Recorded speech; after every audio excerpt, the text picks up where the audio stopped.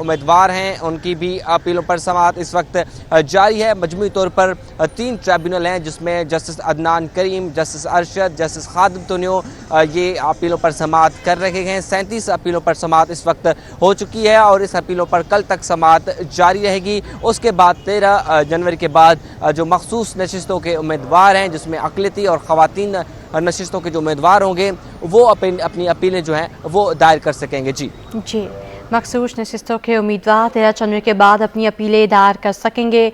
سماعتوں کا سلسلہ بھی جاری ہے. آپ ہمیں اپڈیٹ کر رہے تھے ممتاز جمالی، آپ کا شکریہ. آپ کو بتائیں کہ صفورہ ٹاؤن انتظامیہ ماحول دشمن نکلی. صفورہ ٹاؤن کی انتظامیہ نے گلستان جوہر میں سینکڑوں درخت کاٹ دیے. گلستان جوہر کے مختلف شاہراہوں پر راتوں رات درخت کاٹے گئے. ہرے بھرے درختوں کی کٹائی سے گلستان جوہر اجاڑ لگنے لگا. اس حوالے سے مزید جانیں گے احسن عباسی ہمارے ساتھ موجود ہے. جی احسن بتائیے گا. جی بالکل، جو کلائمیٹ چینج ہو رہا ہے اس کے حوالے سے ایک جانب شہر بھر کی انتظامیہ سرکاری اور نجی NGO سمیت جو ہے وہ شہر بھر کو ہرا بھرا رکھنے کے لیے پارک گلی محلوں کو آباد کر رہی ہے. اہم شاہراہوں پہ جو ہے درخت لگائے جا رہے ہیں اور دوسری جانب دیکھا گیا کہ صفورہ ٹاؤن کی جو TMC ہے وہاں پہ جو ہے وہ اجازت نامے جاری کر دیے گئے ہیں درختوں کی کٹائی کے لیے. لاکھوں روپے کی لکڑی جو ہے وہ ٹھیکیدار جمع کر کے نامعلوم مقام پہ منتقل کر رہے ہیں. HRM کی جانب سے جو ہے وہ اجازت نامے جاری کیے گئے. جب اطلاعات ملی شہریوں کی جانب سے شکایات سامنے آئی کہ صفورہ ٹاؤن کے حدود میں جو ہے وہ تناور درخت کٹوائے جا رہے ہیں تو تحقیقات کی گئی تو پتہ چلا کہ صفورہ ٹاؤن نے جو ہے وہ لاعلمی کا اظہار کیا. پھر TDA پہ بات ڈال دی گئی. TDA کی جانب سے جو ہے وہ یہ درخت کٹوائے جا رہے ہیں. Director general Karachi development authority سے بات کی گئی اس حوالے سے. ان کا کہنا یہ تھا کہ KDA نے کسی بھی قسم کی جو ہے ماحول دشمنی کے حوالے سے اجازت نامے کسی بھی ٹھیکیدار کو جاری نہیں کیے ہیں. جبکہ کراچی میٹروپولیٹن کارپوریشن کا محکمہ باغات جو ہے وہ شہر بھر میں جو ہے وہ پودے اور درخت لگا رہا ہے. جب تحقیقات کی گئی City 21 میں تو موصول ہوئے وہ ڈاکومنٹس جو HRM کی جانب سے ڈائریکٹر HRM نے جاری کیا تھا اجازت نامہ، اور یہ اجازت نامہ جو ہے 21 دسمبر کو جو ہے وہ جاری کیا گیا. اور اس کے بعد دیکھا یہ گیا کہ شہر کی اہم شاہراہوں سے جو ہے صفورہ ٹاؤن کی حدود سے جو ہے وہ درخت کٹنا شروع ہو گئے. ساتھ ساتھ حد سے تجاوز کرتے ہوئے سپریم کورٹ کی خلاف ورزی کرتے ہوئے KDA کی حدود سے بھی جو ہے وہ درخت کاٹے گئے. اور لیٹر بھی موصول ہوا جس شخص کی جانب سے تمام تک معاملہ کیا جا رہا تھا اس کی تصاویر جو ہے City 21 نے حاصل کی. اور پھر صفورہ ٹاؤن کو اطلاع دی گئی کہ صفورہ ٹاؤن کے ڈائریکٹر HRM کی جانب سے جو ہے یہ اجازت نامہ جاری کیا گیا ہے جس پہ شہری بھی جو ہے وہ سراپا احتجاج ہے کہ ماحول دشمن عناصر جو ہے ان کا جو ہے وہ خاتمہ ہونا چاہیے. ایک جانب جو ہے ماحولیاتی تبدیلی کے حوالے سے شہر بھر میں لوگ جو ہے وہ اپنی مدد آپ کے تحت ہرا بھرا شہر کو کرنے کی کوشش کر رہے ہیں. اور اس دوسری جانب جو ہے صفورہ ٹاؤن میں یہ کاروائیاں ہو رہی ہے کہ تناور درختوں کو کاٹا جا رہا ہے. جی احسن عباسی آپ ہمارے ساتھ ہی موجود رہے گا. آپ کو ایک بار پھر بتائیں کہ گلشن اقبال گلستان جوہر کی سڑکوں پر لکڑی چور مافیا کو اتار دیا گیا. صفورہ ٹاؤن نے سڑکوں سے درخت کاٹنے کی اجازت دی تھی. مختلف گزرگاہوں سے درخت کاٹ کر لاکھوں روپے کی لکڑی جمع کر لی گئی ہے. اس حوالے سے بھی احسن عباسی آگاہ کریں گے. جی احسن. جی بالکل، ماحولیاتی تبدیلی کے پیش نظر KDA KMC DMCs جو ہے وہ شہر بھر میں پودے لگا رہی ہیں تاکہ آنے والے دنوں میں وہ تناور درخت بن سکے اور ہیٹ ویو کے جو خدشات رہتے ہیں شہر قائد کو اس میں جو ہے وہ اثر انداز شہری نہ ہو سکے. لیکن دوسری جانب دیکھا گیا کہ شہر کی مختلف شاہراہوں سے جو ہے وہ درخت کٹوائے گئے. جب City 21 نے تحقیقات کا آغاز کیا تو پتہ چلا صفورہ ٹاؤن کی انتظامیہ جو ہے وہ ماحول دشمنی پہ اتر آئی ہے. ڈائریکٹر HRM صفورہ ٹاؤن نے جو ہے وہ لیٹر جاری کیا جس پہ یہ تمام ٹھیکیدار کی جانب سے درخت کاٹے گئے. یہ لاکھوں روپے کی لکڑی جو ہے وہ درخت کاٹنے کے بعد نامعلوم مقام پر منتقل کر دی گئی. کراچی میٹروپولیٹن کارپوریشن اور دیگر DMC سے رابطہ کیا. ساتھ ساتھ صفورہ ٹاؤن سے بھی جب موقف لینے کی کوشش کی اس واقعے پہ تو ان کا کہنا یہ تھا کہ ہماری جانب سے اجازت نہیں دی گئی، KDA کی جانب سے اجازت دی گئی ہے. جب KDA کے ڈائریکٹر جنرل سے رابطہ کیا ہم نے ان سے پوچھا تو ان کا یہ کہنا تھا کہ ہم نے خطوط ارسال کر دیے ہیں کہ یہ درخت جو ہے وہ KDA نہیں کٹوا رہا اور دیگر جو میونسپل کارپوریشنز ہیں وہ بھی یہ درخت نہ کٹوائیں. بالخصوص KDA کی جو ملکیت جگہیں ہیں ان جگہوں سے جو ہے وہ یہ درخت نہ کٹوائے جائیں. لیکن ڈائریکٹر HRM صفورہ ٹاؤن نے جو ہے وہ اجازت نامہ جاری کر دیا ہے اور ٹھیکیدار جو ہے وہ شہر کی مختلف شاہراہوں سے صفورہ ٹاؤن کی حدود کے ساتھ ساتھ دیگر حد سے تجاوز کر کے شاہراہوں سے جو ہے وہ درخت کاٹ رہے ہیں اور لاکھوں روپے کی لکڑی کا یہ کاروبار ہو رہا ہے. جی